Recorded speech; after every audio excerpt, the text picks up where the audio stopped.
As you can notice, I'm having some serious weight issues these days.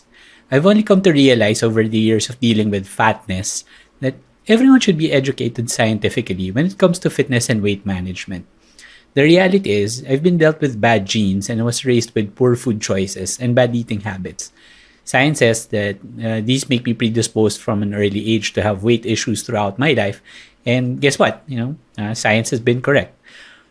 Though these shouldn't count as excuses not to make an effort to get healthy, these conditions surely make the fight against fat a whole lot tougher. And when tough, I mean really tough. I was already this fat throughout my teens, but sporadic efforts towards fitness during my early professional life had me looking like this once upon a time. While this proves that weight loss was achievable, science also says that weight regain is a surefire thing. Now, physiology and midlife crisis have me looking like this.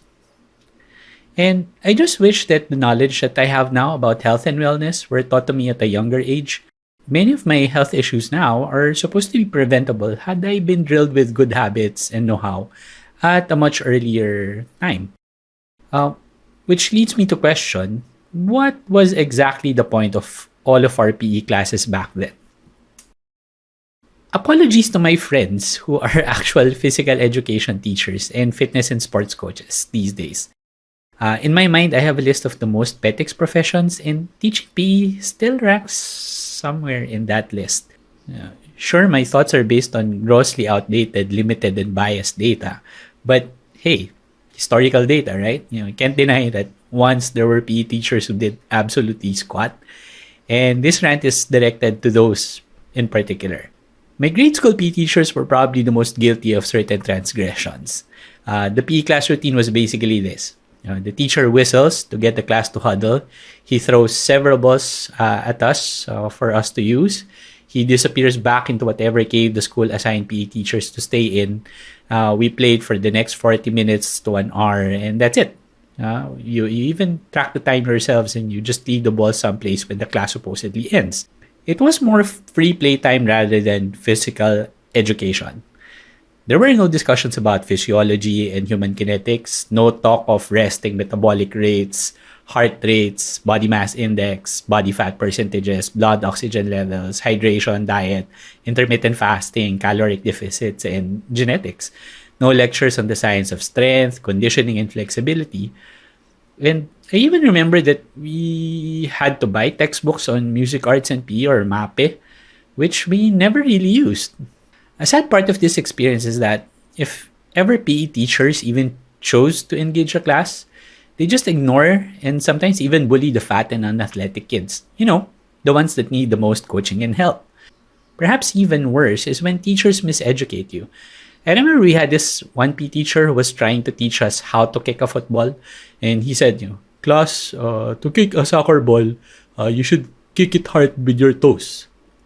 Now, to those unacquainted, not only is this bad because it doesn't give you any control or accuracy when kicking the ball, you could actually injure your foot or even your leg, using your toes to come in contact with the ball. Instead, football fundamentals teaches us that you should hit the ball with the side or the top of your foot. In another instance, the same teacher had us doing judo rolls on a mat. One of us executed it poorly and was visibly in pain after. And all the teacher said was, "Uy, ang sakit nun," with no effort to make a teaching moment out of it or even check if the kid was okay. Another teacher in a lecture about basketball told us that free throws are a function of forearm strength. And to help us shoot, we should do pull-ups to get stronger. Now, I get the part of increasing forearm strength with pull-ups, but all basketball shooting coaches I've heard over the years talk about how every good shot begins with the lower body. So chucking a basketball using only your arms doesn't make for a smooth and consistent stroke. Besides, the teacher simply discounted the fact that we were prepubescent kids trying to shoot a regulation-sized ball through a regulation 10-foot rim. We're simply underdeveloped physically to do that well. I transferred schools for high school and PE class was a bit of an improvement then. We started every year going through a series of tests to gauge our fitness levels. We had to go through drills like 1 mile runs, standing long jumps, pull-ups, 50-meter dashes, eh, just to see if we make the grade. Too bad there wasn't really a follow-up program to help you improve on those results through the course of the year. Now, for a fat kid, they're just basically confirmations that you're too fat, slow, and clumsy. And still, no grounded scientific discussions about fitness and health. The only time my opinion about PE teachers got really nudged towards the positive was during college when most of our instructors actually knew their stuff and displayed what they knew. At least most of the instructors I had made the effort to actually demonstrate to us and drill us in the fundamentals of the sport for the particular course.